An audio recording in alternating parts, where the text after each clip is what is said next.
గురువుని ఎప్పుడు గౌరవిస్తామో మనకి మంచి ప్రాధాన్యత వస్తుంది.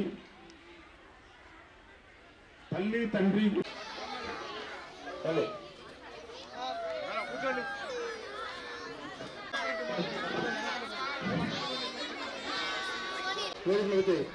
కొద్ది సైడ్ వస్తున్నారు.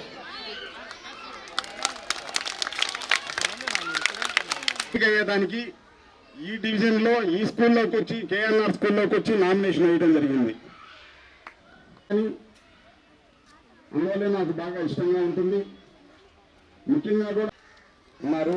అలాంటి వారి జన్మదిన వేడుకల్లో పాల్గొనటం చాలా అదృష్టంగా భావిస్తున్నాం. నా పేరు సునీల్ అన్న. చెప్పనా?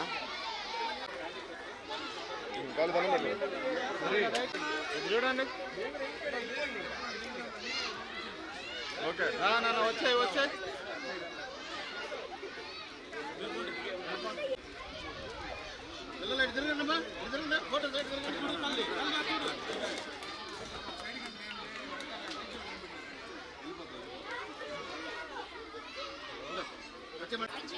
ఎటు చూడండి. వచ్చేయండి. ఇక్కడ చూడాలి. Okay okay.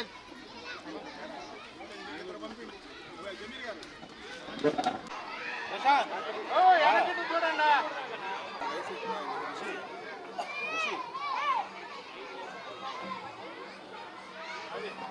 పిల్లకాయలు కూర్చోబెట్టాలి.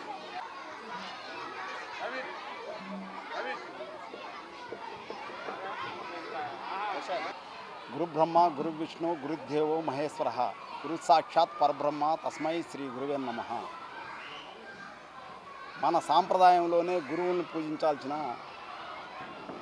పరిస్థితి ఉంది. ముఖ్యంగా కూడా సర్వేపల్లి రాధాకృష్ణన్ గారి జన్మదిన వేడుకల్లో 5వ తేదీ జరుపుకోవాల్సిన టీచర్స్ డేని ఈరోజు నిన్న సెలవు దినం అయిన దానివల్ల ఈరోజు మున్సిపల్ హై స్కూల్లో జరుపుకుంటున్నాము. ఆయన రాష్ట్రపతిగా అనేక పదవులు అనుభవించాడు. ముఖ్యంగా కూడా మన భవిష్యత్తు అనేది గురువుల దగ్గరే ఉంటుంది. గురువుల్ని ప్రతి ఒక్కరిని పూజించాల్సిన పరిస్థితి మంది. గురు బ్రహ్మ గురు విష్ణు అంటే ప్రతి ఒక్కరు కూడా గురువుల్ని దైవంగా పూజించాలి. ముఖ్యంగా కూడా పిల్లల భవిష్యత్తు కూడా గురువుల నుంచే వస్తుంది. చదువుకున్న వారికి సాంస్క్రిట్లో ఉంటుంది, స్వగృహే పూజితే మూర్ఖః స్వగ్రామే పూజితే ప్రభుః స్వదేశే పూజితే రాజా విద్వాన్ సర్వత్ర పూజితే. చదువుకున్న వ్యక్తి ఎక్కడికి పోయినా కానీ పూజింపగలుగుతాడు. ఈ రాష్ట్రంలోనే కాదు, దేశంలోనే కాదు, ఎక్కడైనా పూజింపబడతాడు. అందువల్లే తల్లి తండ్రి గురువు దైవం అంటారు. గురువుని తల్లిదండ్రులతో సమానంగా గురువుని పూజించాల్సిన బాధ్యత మనందరి మీద ఉంది. ముఖ్యంగా కూడా తల్లిదండ్రులని గురువుని ఎవరు పూజిస్తారో వాళ్ళు మంచి ఉన్నత స్థాయికి ఎదగతారు. మన డిప్యూటీ సీఎం పవన్ కళ్యాణ్ గారు కూడా జనసేన పార్టీ కూడా ముఖ్యంగా కూడా ఏంటంటే చదువు ఉన్న విద్యార్థులకు గౌరవించాల్సిన బాధ్యత, అదేవిధంగా గురువుని పూజించాల్సిన బాధ్యత. గురువుని ఎప్పుడు పూజిస్తామో సమాజం కానీ రాష్ట్రం కానీ దేశం కానీ బాగుపడుతుంది. గురువుల వల్లే మంచి భవిష్యత్తు పిల్లలకి మంచి పరిస్థితి కూడా వస్తుంది. దేశ భవిష్యత్తును కూడా నిర్దేశించేది కూడా గురువులేను. అందువల్ల గురువుని పూజించాల్సిన బాధ్యత మనందరి మీద ఉంది. ముఖ్యంగా కూడా జన సైనికులు కూడా వీర మహిళలు అందరూ కూడా సర్వేపల్లి రాధాకృష్ణ గారి అడుగుజాడల్లో నడవాల్సిన బాధ్యత అనేది ఉంది. అందువల్ల జనసేన పార్టీ పవన్ కళ్యాణ్ గారు మన జనసేన పార్టీ గురువులకి ముఖ్యంగా ప్రాధాన్యత ఇస్తుంది. గురువుని ఎప్పుడు పూజిస్తామో సమాజం కూడా బాగుంటుంది. జై జనసేన, జై పవన్ కళ్యాణ్ గారు. ప్రపంచానికి జ్ఞానాన్ని అందిస్తున్న గురువులందరికీ కూడా టీచర్స్ డే శుభాకాంక్షలు. డాక్టర్ సర్వేపల్లి రాధాకృష్ణన్ గారి జయంతి సందర్భంగా ఆయన దేశానికి ఉపాధ్యాయుడిగానే కాక ఒక నాయకుడిగా చేసిన సేవలను స్మరిస్తూ సెప్టెంబర్ 5 పవన్ కళ్యాణ్ గారు పిఠాపురంలో ఉన్న ఉపాధ్యాయులందరూ కూడా బట్టలు ఇవ్వడం జరిగింది. గతంలో టీచర్ల చేత కరోనా టైంలో బ్రాందీ షాపుల దగ్గర మద్యం అమ్మించిన నాయకులను చూశాను. మాకు రావాల్సిన బకాయిలు రావడం లేదు, మాకు రావాల్సిన శాలరీ ఏదైతే దాన్ని తగ్గిస్తున్నారో అని చెప్పి వీధికి ఎక్కించిన మహానాయకులను చూశాను. ఈరోజు తన ఉన్నతికి కారణమై విద్యాబుద్ధులు నేర్పించిన టీచర్లను మర్చిపోకుండా సెప్టెంబర్ 5 టీచర్స్ దినోత్సవం గురువులను గౌరవించుకుంటూ ఆయన చేసిన కార్యక్రమం ఈరోజు సమాజానికి స్ఫూర్తి. సమాజంలో పౌరుల అభ్యున్నతికి, వాళ్ళ వివేకంతులు చేయడానికి వాళ్ళు చేసిన కార్యక్రమాలు, గురువుల్ని గౌరవించుకోవాలని ఆయన సూచించిన విధానం చాలా గొప్పగా ఉంది. ఈరోజు వేములపాటి అజయ్ గారి సూచనలతో నెల్లూరు రూరల్ మాకు దగ్గరలో ఉన్న కేఎన్ఆర్ స్కూల్లో మా అందరికీ దగ్గరగా ఉన్న గురువుల్ని ఈరోజు సత్కరించి వాళ్ళకి బట్టలు ఇవ్వడం జరిగింది, పిల్లల చేత ఇప్పించడం జరిగింది. ఇటువంటి స్ఫూర్తిని ముందుకు నడిపించాలని కోరుకుంటున్నాను. రానున్న రోజుల్లో ఉచిత విద్యా విధానం ఏదైతే ఉందో దాన్ని కూడా పవన్ కళ్యాణ్ గారు ముందుకు తీసుకెళ్లే పరిస్థితి ఉంది.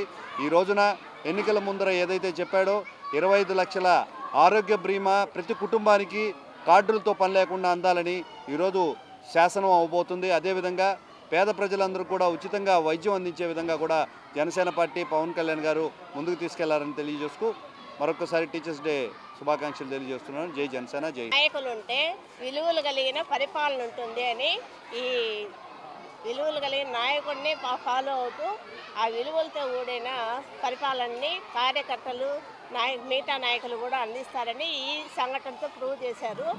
టీచర్ల మీద జోకులు, సెటైర్లు స్థాయి నుంచి వాళ్ళని సత్కరించుకోవడం ఇప్పుడే చూస్తున్నాను. చాలా సంతోషంగా ఉంది. మా లేడీ టీచర్స్ అందరి తరఫున పవన్ కళ్యాణ్ సార్కి, నూన్ మల్లికార్జున యాదవ్ గారికి చాలా కృతజ్ఞతలు తెలుపుకుంటున్నాను. Thank you. మనమందరం కూడా దేశం మొత్తం మీద టీచర్స్ డే జరుపుకుంటాము. ఈ టీచర్స్ డే గురించి ఇప్పటికీ మా స్కూల్లో, అంటే నేను సర్వీస్లో చేయడం నుంచి ఇప్పటికి కూడా మా టీచర్స్ను ఈ విధంగా సన్మానించడం, గౌరవించటం అనేది జనసేన పార్టీ తరఫున గౌరవించడం అనేది చాలా ఆనందంగా ఉంది సార్. మా టీచర్స్ అందరినీ కూడా, వారికి అందరికీ కూడా కృతజ్ఞతలు. సారు నూనె మల్లికార్జున యాదవ్ గారికి, ప్రెసిడెంట్ సార్ పేరు కిషోర్ సార్ గారికి, అందరికీ కూడా పేరు పేరున ధన్యవాదాలు తెలియజేసుకుంటున్నాను సార్. మా టీచర్ వృత్తిని గౌరవించి ఈ విధంగా మమ్మల్ని సపరేట్గా ఒక టైంని కేటాయించి మా స్కూల్కి వచ్చి ఈ విధంగా మమ్మల్ని వృత్తిపరంగా గౌరవించి మాకు సన్మానించినందుకు జనసేన తరఫున కానీ ఈ సార్ తరఫున అందరికీ ధన్యవాదాలు తెలియజేసుకుంటున్నాను. సర్వేపల్లి రాధాకృష్ణన్ మన నెల్లూరియలు, సర్వేపల్లి చోట నెల్లూరియలు కాబట్టి ఆయన ఈ విధంగా ఆ స్థాయికి ఫస్ట్ ఉపరాష్ట్రపతిగా, తర్వాత రాష్ట్రపతిగా మన దేశానికి అనేక సేవలు చేశారు, సేవలు అందించారు. అంతేకాకుండా రష్యా రాయబారిగా, అదేవిధంగా మైసూరు విశ్వవిద్యాలయం ప్రధాన ఆచార్యులుగా, అదేవిధంగా ఆంధ్ర యూనివర్సిటీ, బెనారస్ యూనివర్సిటీ ఛాన్సలర్గా, అదేవిధంగా యూజీసీ చైర్మన్గా ఈ విధంగా అనేక సేవలు అందించారు సర్వేపల్లి రాధాకృష్ణన్ గారు. ఒక ఉపాధ్యాయుడు అంటే సమాజ నిర్మాత. సమాజాన్ని మంచి మార్గంలో నడిపించడానికి కానివ్వండి, నాణ్యమైన విద్యను అందించి విద్యార్థులను భావి భారత పౌరులుగా తీర్చిదిద్దడం ఉపాధ్యాయుని బాధ్యత. అటువంటి వృత్తులన్నింటికల్లా కూడా అత్యుత్తమైన పవిత్రమైన వృత్తి ఉపాధ్యాయ వృత్తి. ఈ వృత్తిలో కొనసాగడం మా అదృష్టం. అదేవిధంగా బాలగంగాధర తిలక్ గారు కూడా ఒక మాట అన్నారు, నేను అవకాశం ఉంటే ప్రధానమంత్రి కంటే కూడా ఉపాధ్యాయుడు ఉండటమే నాకు చాలా సంతోషం సార్, ఆ అవకాశం నాకు భగవంతుడు కల్పించలేదు అని కూడా అన్నారు. అంటే మనం జాతికి అంటే మనకు జగతికి సూర్యుడు ఎలుగునిస్తే జాతికి ఎలుగునిచ్చేది ఉపాధ్యాయుడు విజ్ఞానాన్ని. అదేవిధంగా ప్రవృత్తిలాగా తను కరిగిపోతూ అదేవిధంగా సమాజానికి ఎలుగునిచ్చేది ఉపాధ్యాయుడు. ఉపాధ్యాయుడు the good teacher will always be in memory. అదేవిధంగా the better teacher will be in a dream and a best teacher will always be in heart. ఎప్పుడు కూడా ఉత్తమ ఉపాధ్యాయుడు పిల్లల హృదయంలో నిలిచిపోతాడు. అదేవిధంగా తల్లి జన్మనిస్తే ఉపాధ్యాయుడు తన జీవితాన్ని ఇస్తాడు. ఉపాధ్యాయుడు పాఠాలు చెప్పి ఓన్లీ ప్రశ్నలకు జవాబులు మాత్రమే చెప్తారు. గురువు మాత్రం పాఠాలతో పాటు తన జీవిత సారాన్ని నేర్పేది ఒక ఉపాధ్యాయుడు మాత్రమే. అదేవిధంగా ఉపాధ్యాయుడు పిల్లల్ని భావి భారత పౌరులుగా తీర్చిదిద్దడంలో ప్రథమంగా ఉంటారు. అన్ని రకాలు ఒక డాక్టర్ గారు తప్పులు చేస్తే ఒక పేషెంట్ మాత్రమే చనిపోతారు. అదేవిధంగా ఒక న్యాయవాది తప్పు చేస్తే ఒక 2-3 కేసులు ఓడిపోతాడు. అదేవిధంగా ఒక ఉపాధ్యాయుడు కానీ తప్పు చేసినట్టయితే సమాజం మొత్తం ఒక తరం అనేది నాశనం అయిపోతుంది. అందువల్ల ఉపాధ్యాయుడికి సమాజంలో మంచి పాత్ర ఉంది. సమాజంలో నాణ్యమైనటువంటి వనరులు అందించి సమాజాభివృద్ధికి మన దేశాభివృద్ధికి మెయిన్ కారణం ఉపాధ్యాయులు. ఉపాధ్యాయ వృత్తి అనేది అందరూ కూడా రిటైర్ అయిన తర్వాత ఉపాధ్యాయుని మామూలుగా ప్రతి ఒక్కరు గౌరవిస్తారు. రిటైర్ అయిన ఉపాధ్యాయుని గౌరవించరు. అంటే ఎక్కడ కనబడినా గుడ్ మార్నింగ్ సార్ అని అంటారు. మిగతా వృత్తుల వారు రిటైర్ అయిన తర్వాత వాళ్ళ గురించి పట్టించుకోరు. మన దగ్గర చదువుకొని వారు పై స్థాయికి ఉన్న ఎక్కడున్నా మనల్ని గుర్తించేది ఒక ఉపాధ్యాయ వృత్తి మాత్రమే.